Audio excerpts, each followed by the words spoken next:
안녕하세요. 일본 사건 여행의 민짱입니다. 얼마 전 신림동에서 묻지마 흉기 난동 사건이 있었는데요. 지금으로부터 15년 전 일본에서도 이와 유사한 무차별 살상 살인 사건이 있었어요. 그럼 시작해볼까요? 아키하바라, 이곳은 애니메이션과 게임 등 일본을 상징하는 오타쿠 문화의 성지로 유명한 관광지예요. 그래서 이곳은 평일에도 관광객들로 붐비는 곳이죠. 2008년 6월 8일 일요일, 차 없는 거리 시간대여서 거리에는 수많은 사람들이 휴일을 만끽하고 있었어요.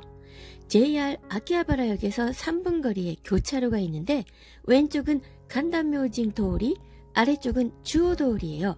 낮 12시 30분쯤 주오도우리 쪽에서 2톤 트럭이 정지 신호를 무시하고 그대로 돌진해오더니 횡단보도를 건너던 5명을 그대로 덮치는데요.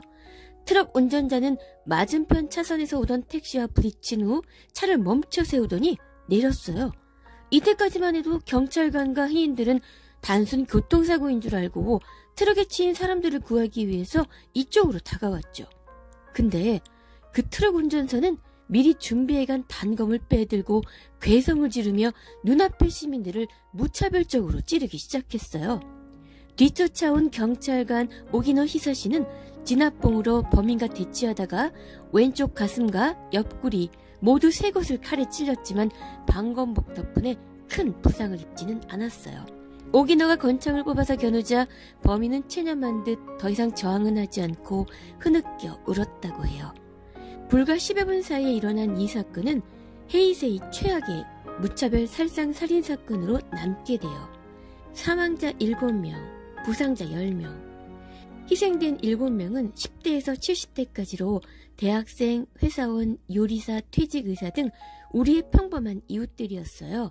범인은 카토 토모히로 1982년생으로 당시 22세였는데요. 시즈오카현 자동차 공장에서 파견사원으로 재직 중이었어요. 기후현의 단기 대학을 졸업한 후 경비원, 자동차 조립 공장, 주택자재회사의 비정규직 직원 등 여러 곳의 직장을 전전하며 일을 하던 사람인데요. 회사 내 인간관계에 어려움을 느끼고 잘 적응하지 못했어요. 카토는 인터넷 익명 게시판인 투채널에 1000건이 넘는 게시물을 남기는데요. 그는 이곳 투채널에서 글을 올리며 큰 마음의 위안을 얻었지만 다른 유저들과 싸움이 붙으면서 분노를 갖게 돼요. 그리고 그 분노는 세상으로 향하고 있었죠.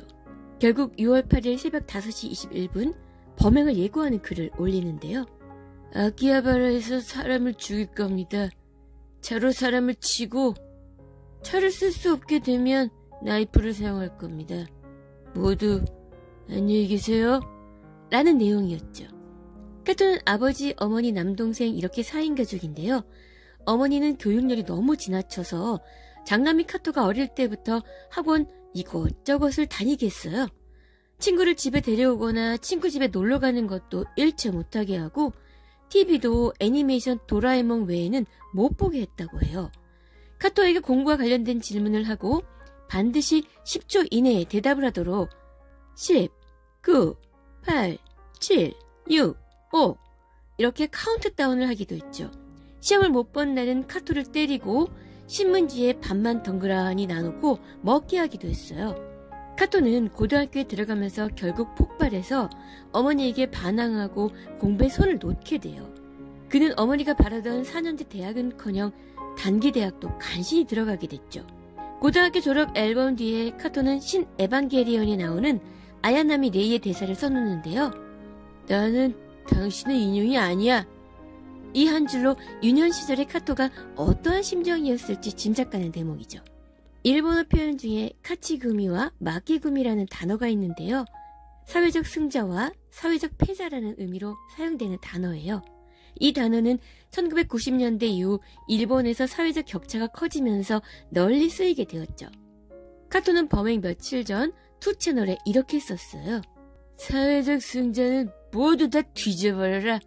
그렇게 되면 일본에는 나밖에 안 남을걸? 헤헤헤헤. 카토는 항상 자기 자신은 루저이고 존재 가치가 없다고 생각하고 있었어요. 그리고 친구도 없다 보니 세상과의 소통은 오로지 이 투채널, 인터넷 익명 게시판밖에는 없었던 거죠. 자신에 대한 열등감, 세상을 향한 분노의 표출이 이 무차별 살상 사건을 일으키게 한 동기로 보고 있어요. 그래서 범행 직후 그 누구든 상관없었다라고 말하고 있으니까요.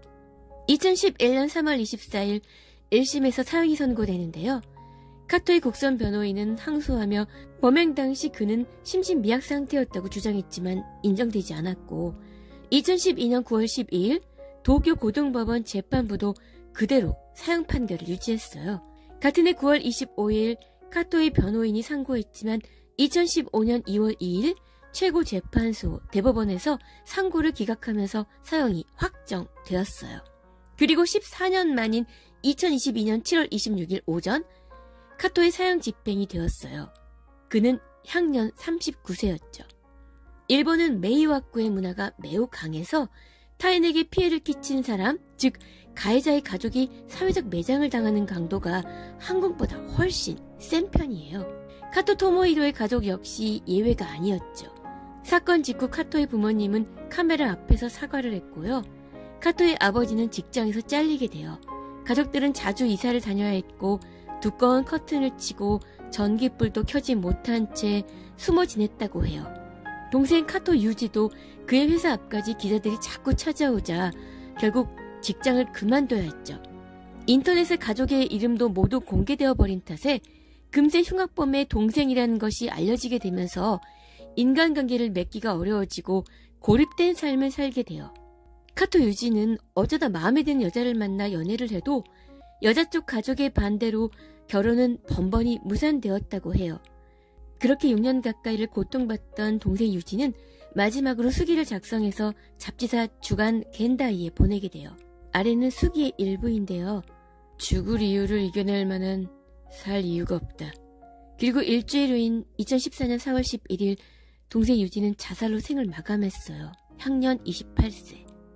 첫 번째, 아키하바라의 보행자 천국, 즉 차 없는 거리는 약 2년 반 동안 중지되었고 2011년에 재개되었어요. 두 번째, CCTV 설치가 늘면서 방범과 보안 활동이 강화되었어요. 세 번째, 2009년 1월 총도법이 개정되면서 당시 범인 카토가 사용한 다가나이프, 길이가 짧은 단검도 소지가 금지되었어요. 네 번째, 모방 범죄가 증가돼서 범인 카토처럼 인터넷에 범행을 예고하는 케이스가 늘었어요. 이 때문에 경찰의 단속도 강화되었죠. 피해자분들의 명복을 빌면서 이번 사건은 이것으로 마치겠습니다. 시청해주셔서 감사합니다. 고시聴 아리가또 고자이마시타.